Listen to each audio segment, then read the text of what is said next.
So this skank, Eva Longoria, disses black women voters and was forced to apologize. Hi, welcome to JOA. If new to my channel, please click subscribe and click the bell button so you'll be the first to know when I upload. A lot of you guys are viewers to my channel. You guys are new viewers, and I'd really appreciate if you show support and you do subscribe and you click the bell.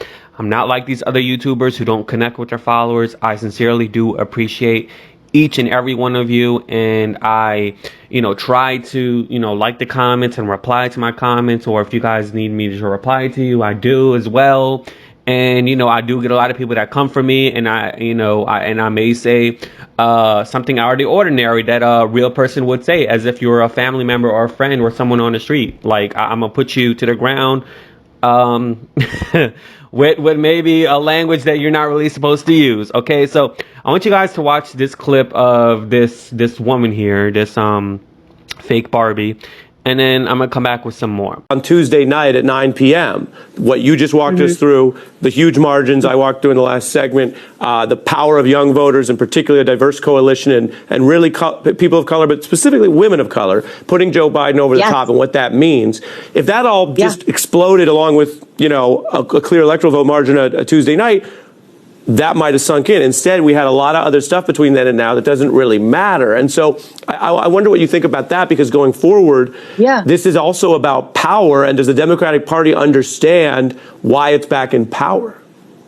Yeah, I think you bring up a good point. I mean, I think, campaign financing needs to be looked at. I think the way in which we campaigned, there were so many false ads in Florida in Spanish. Spanish wasn't regulated the same as in English. And so I do think we need to take a look at that. Again, our work is just beginning. But I want to talk about what you just said about the women. The women of color showed up in big ways. Of course, you saw in Georgia what black women have done, but the Latina women were the real heroines here, beating men in turnout in every state and voting for Biden-Harris at an average rate close to 3-1. And that wasn't surprising to us. Latinos are the CEOs of the households. They make all the financial decisions and healthcare decisions and educational decisions. Many Latinas are small business owners, and they wanted a plan for recovery for themselves, not for Wall Street. And so Trump's policies were never aimed at the struggling Latina community. And, if you look at voter suppression on top of that, how Latinas showed up, even through the closing of polling places and the shutting down of drop-off sites, and new voter ID laws and long lines and driving 30 miles and all of that. And on top of that, restrictions and safety protocols of a pandemic. That spirit and perseverance that Latinas use in their daily lives, the struggle to pay their bills and the struggle to show up to their jobs and homeschool their kids and take care of their elders, that's the same perseverance and spirit they use to show up at polls. So, she was forced to issue an apology. And let me just say this, like, the black women are the most undermined, women in totality. Like, I grew up, like, starting from the first day I was born, I mainly hanged with, African American people.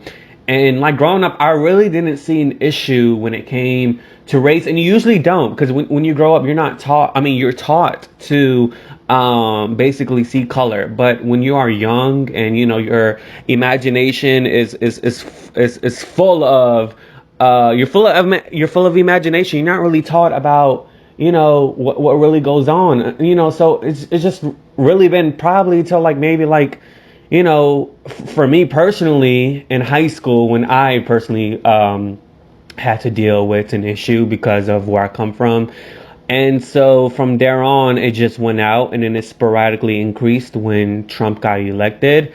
And so this woman here basically said in the video that Latinas are the CEO of the households, as if black women aren't the CEO of the households. Black women are taught to be strong. Black women are taught to hide their feelings, and black women are taught to just to get over it when it comes to the stigma of mental illness. because it's till this day, it's still an issue. I mean, it's an issue in my culture, and I'm sure it's an issue in the African American culture, that depression, that bipolarism, that whatever the mental illness is seen as just something that is a phase that you can just get over, or you hear, oh, I've been through this and I got over it, you can too.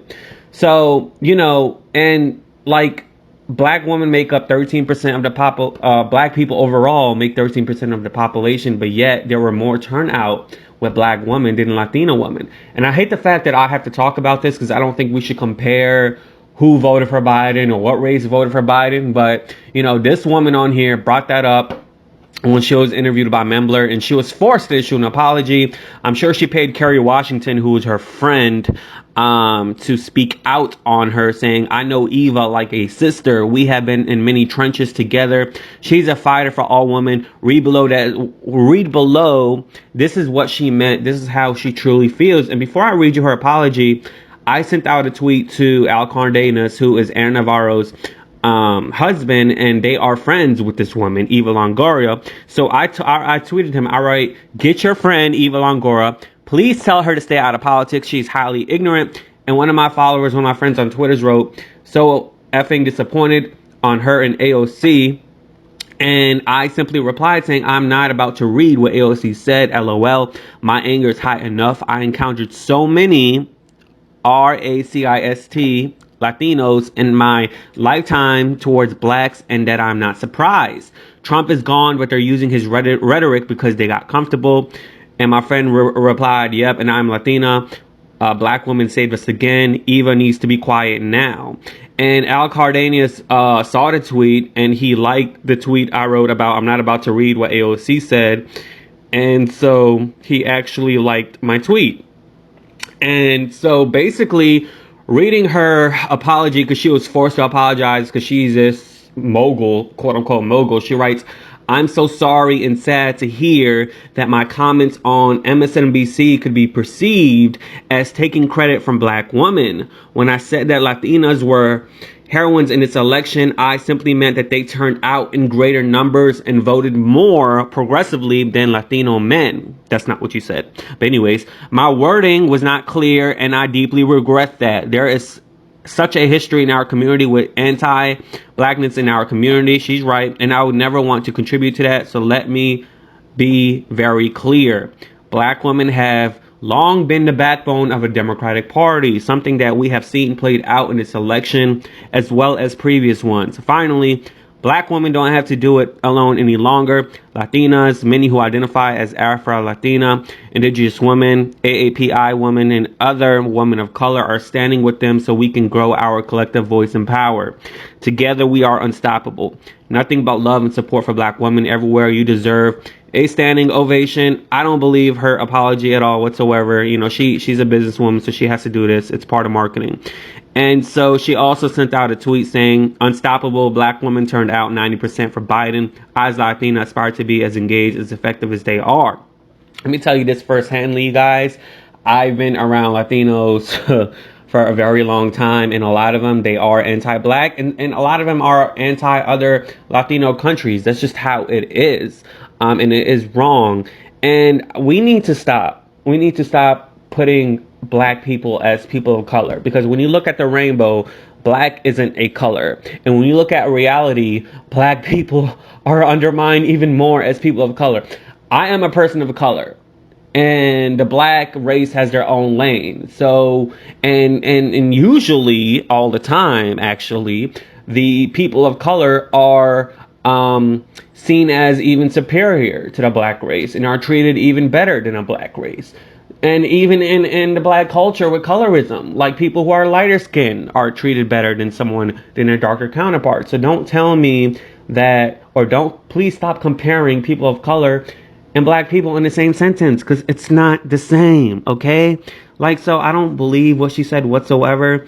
And I'm tired of this rhetoric. And, they say, oh, we want to get rid of Trump, but yet they're comfortable with how they really feel, because the last 4 years, Trump made the feeling of being a bigot as something to be comfortable in expressing. So anyways, y'all, I just woke up not too long ago and I'm just tired. So if I'm talking to you and I'm rambling, I apologize. But this really pissed me off. I saw this at like 3 in the morning, and she pissed me off. I'm like, you know what? I'm pissed off.